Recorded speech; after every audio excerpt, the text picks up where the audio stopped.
La Maison de la Négritude est heureuse de vous proposer une nouvelle exposition à l'occasion de la Journée nationale des mémoires de la traite, de l'esclavage et de leur abolition.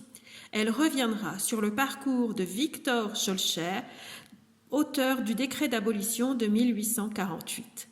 Elle sera visible du 10 mai au 30 novembre à la Maison de la Négritude, aux horaires d'ouverture. Victor Schœlcher est né à Paris en 1804. Il est le fils de Marc, porcelainier réputé originaire de Fessenheim en Alsace, et de Victoire Jacob, lingère.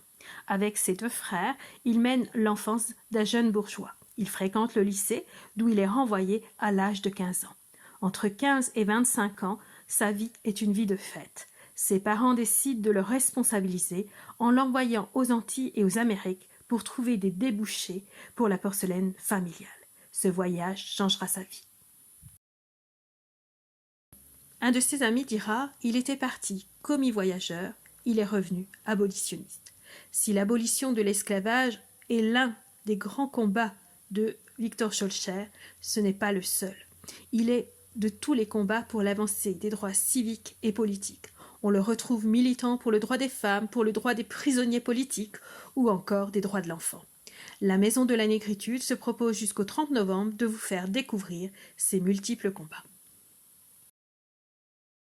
Célébrée de son vivant, oubliée, l'œuvre de Victor Schœlcher est aujourd'hui décriée, comme le montre la destruction de ses statues.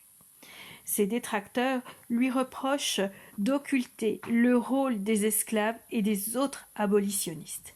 Si il est vrai que Victor Schœlcher est l'aboutissement d'un combat commencé plus de 150 années auparavant, il faut lui reconnaître qu'il est parmi les premiers à avoir milité pour l'abolition immédiate de l'esclavage à une époque où elle n'était envisagée que de façon progressive.